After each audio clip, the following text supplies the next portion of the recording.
All right, let's move on. This was a big one for me. Um, we have talked about the flag of the United States of America on this show countless times. How the flag has been used to try to intimidate those of us who aren't super fans of Donald Trump. How the flag has been used to suggest that the United States of America belongs to one group of people and does not belong to anyone else. How the flag is used as a sort of dividing line. Um, and it's crazy because you grow up in the United States and you pledge allegiance to the flag, and you watch the war movies and you feel good when the USA wins, all that sort of stuff. And then you get older and you live in Trump's America and you see the flag, and it causes you to stop and be like, oh, am I going to get lynched? It's a whole different reality when you see the flag now, right? So on this show, we've really talked about that. And we've talked to a lot of other people about our relationship with the flag of the United States. Well, flag's in the news, not because of Kaepernick, not because of who knows. We've had tons of flag conversations over the years. But now the flag's in the news because Donald Trump says that he signed an executive order, rather, that says that people should be punished for burning the flag. And one of the things that we've had to do on this show is become familiar with U.S. flag code. And because we've had to do it, now you're going to get to do it too. So we're going to share U.S. flag code with you just so that you understand what we know, in case you didn't. All right, let me start this off by sharing from CNN. This is from CNN.com specifically. So President Donald Trump sees an epidemic of flag burning and says it needs attention. Quote, all over the country, they're burning flags, unquote, Trump said on Monday in the Oval Office, declaring it an important issue. He signed an executive order directing his Justice Department to investigate incidents of flag burning where laws are broken. There are a few problems with this claim. The first of which is that it's not at all clear they're burning flags all over the country. But beyond the question of whether the flags are indeed being burned all over the country is the fact that the Supreme Court, back in 1989, declared flag burning to be a protected form of speech under the First Amendment. Trump acknowledged that decision by a sad Supreme Court, and his executive order is seemingly written to address the Supreme Court's flag burning decisions. The administration will try to prosecute other crimes like violent crimes, hate crimes, and crimes against property and the peace as a way to deter flag burning, according to a White House fact sheet. Trump spoke to that Supreme Court decision when he said, the simple act of burning the flag is an incitement. Okay. So I think you were the one, Q, that sent over something today that said, I'm paraphrasing, but Trump was caught on a mic saying like, oh, I'm the president. I can do whatever I want to do or something like that, right? That came from you? Yes, that absolutely did. Okay. All right. Well, my mind's still there. All right. Well, we're going to talk about something that has existed before Donald Trump. We're going to talk about something that has existed for a long time. And for all the people, the conservative people, the people that like it the way that it was, this should give you the warm fuzzies. Okay. For the people that light off fireworks on the 4th of July, this is your legacy. This is your history. Okay. It's funny that you tell us to forget our history and get over our history, but we know you like history, or at least your history, the parts of it that make you feel comfortable with. So I'm going to share your history with you. This comes from the American Legion, or legion.org. This is the flag code. We're only going to take section 8 out. It's called respect for the flag. But we've gone over this again to talk about Kaepernick and all that other sort of stuff. But we're going to go through this line by line so that you know exactly how to respect the flag and what the U.S. flag code says. Long before Donald Trump was born, this is what the United States of America does with its flags, or is supposed to do with its flags. Okay, I'll start. A, the flag should never be displayed with the Union down, except as a signal of dire distress in instances of extreme danger to life or property. Okay. B, the flag should never touch anything beneath it, such as the ground, the floor, water, or merchandise. Okay. And for those that don't know, when the flag touches the ground, it is considered soiled. And when it touches the ground, you have to dispose of that flag. And we're gonna get to it, but just because I know it by heart, I don't want to get ahead. But we're gonna talk about how you dispose of a soiled flag. Okay. All right. Flag should not touch anything. All right. C, the flag should never be carried flat or horizontally, but always aloft and free. Okay. So this is for all those folks that were mad at Colin Kaepernick kneeling, but are okay with them rolling the flag out flat on a football field so the airplanes can fly over it. That violates the United States flag code. Colin Kaepernick never did. Okay. And go look at number 8, legion.org, United States, the American Legion. Okay. It says 8, respect for the flag. For all the folks that said he was disrespecting the flag and the troops and all. No, he was not. They disrespected every week on the NFL or whatever, the Super Bowl or whatever that thing is. All right. F, the flag should never be used as a covering for a ceiling. Okay. G, the flag should never have placed upon it, nor on any part of it, nor attached to it any mark, insignia, letter, word, figure, design, picture, or drawing of any nature. H, the flag should never be used as a receptacle for receiving, holding, carrying, or delivering anything. So if you have what are those beer holder cup things, that's a flag, or a beer cup that has a flag on it, any of that sort of stuff, you're violating U.S. flag code and you are disrespecting the flag. All right. I, the flag should never be used for advertising purposes in any manner whatsoever. I'm going to read that part one more time. The flag should never be used for advertising purposes in any manner whatsoever. It should not be embroidered on such articles as cushions or handkerchiefs and the like, printed or otherwise impressed on paper, napkin, or boxes, or anything that is designed for temporary use and discard. Advertising signs should not be fastened to a staff or halyard from which the flag is flown. All right, let's go to the next one. This is J. No part of the flag should ever be used as a costume or athletic uniform. However, a flag patch may be affixed to the uniform of military personnel, firemen, policemen, or members of patriotic organizations. The flag represents a living country and is itself considered a living thing. Therefore, the lapel flag pin, being a replica, should be worn on the left lapel near the heart. K.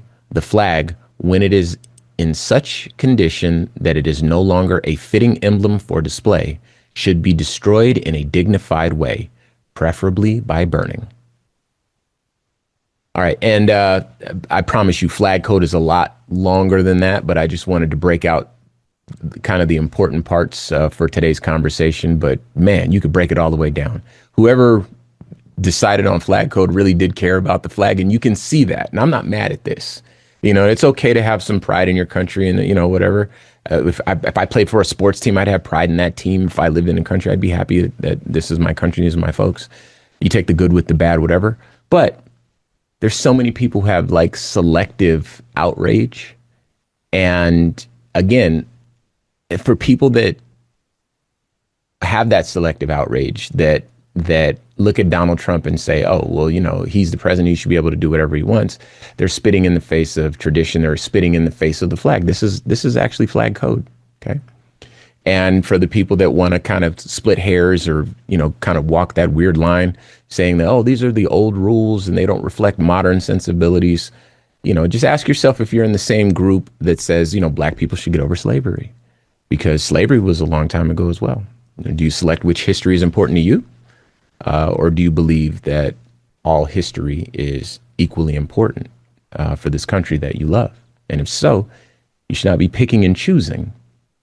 And if you get to pick and choose, then you shouldn't tell other people to pick and choose what history is important to them. So either way, you're kind of shooting yourself in the foot here. So I'm interested in hearing what you think about Donald Trump's current, I guess, push on getting people to stop burning the flag or punishing people for what is effectively protected speech. What say ye? have an idea of what I think he's trying to do, Hmm. but I'll need some help from you or some input from you or some insight from you on this one. All right. Because there's this thing he does where we where I wish we collectively knew that the intended audience was just his base. And I think once upon a time that was the truth. He'd say something ridiculous, MAGA would cheer, the rest of the earth would know, okay, that's nonsense. Except this time around, since he's been elected, he's making his outlandish and bogus thoughts and ideas real in real time. So it's harder to not take him serious when he speaks now. But the reason why I bring that up is because when he brings up burning the flag as this existential threat that he has to make sure he makes an executive order toward, I think what he's trying to do once again is commandeer the symbol of the United States flag as belonging to him and his cult. Mm. Right? Like I told you about how I feel now if I'm on the highway or I'm on the street and a truck pulls up to me with a giant American flag flapping in the wind. I don't think American. I think MAGA, unfortunately. I think Trump. I think what I think this person intends for me to think and feel in that moment. Yeah. He's done a very, very good job of reappropriating the American flag as part of his brand. And I think this is another ploy to do that. So in the event that someone burned a flag in protest, they'd come across anti-American, not anti-Trump. And he gets to point and say, see, I told you the left hates America. Ah, I see. Now, strangely, he's not that intelligent. So I feel bad for giving him that type of credit. However, I do think, intended or not, that's one of the possible outcomes from something like this. Make me the one, or make myself the one protecting the identity and the symbol of this country. And anybody that would do this thing that's not illegal at all, but would come across as I hate America if I framed it that way, will seem anti-American, not anti-MAGA. Therefore, MAGA will now look like we're pro-America and everybody else isn't. Even though my made in America Trump phones are Samsung phones that are made in China, which is another time together. Shots fired. My Make America Great Again hats are not made in America. It's so much irony and just straightforward idiocy that his base and sort of the rest of us just ignore on a daily basis every time he opens his mouth. But so yeah, man, it's another made up emergency, another made up crime wave, another made up thing that deserves the attention of the whole country because it's such a big deal. I've been walking down the street during protest, during these sweeps that he has military and law enforcement doing, and I've yet to see a single person burning a flag. So he creates this problem that doesn't exist and then presents himself as the solution for that problem. And I think without even intending to do so, he creates those who would protest his voice, his thoughts, and his decisions. And if they do that in too much haste and in too much anger, because they're too outraged, he gets to market himself as the protector of America and its values, and everyone else who's protesting that as anti-American. Yeah, I could easily see that. And I think there's something else to be said about how you like kind of clocked his play straight out of his playbook. Let me create a problem that doesn't really exist, but let me create the problem in the minds of people that I am solving. Like, hey, did you guys know that fish have poison in them? Well, I'm taking care of it, so fish are safe because of what I did. What? The fish have poison? Okay, well, okay. Well, cool. I mean, I get thanks, man. So that strategy feels like kind of this whole thing. Like, do you know they're burning flags all over the country? Well, I'm putting together an executive order that's going to take these people on. And again, what threat to democracy is, or what threat to the country is a person exercising what the Supreme Court established as free speech? A person burning a flag in protest or otherwise. The way you're supposed to dispose of a flag when the time comes is by burning it. That's the dignified way, according to the flag code. So, this idea that I get what he's trying to do. I think your point is well made, that he's trying to appear as like the strong man and the leader, but this is a non-existent problem that doesn't really pose a threat to anyone, and he's putting himself as the solution, probably to distract from the Epstein list, if I had to guess. So, my thoughts.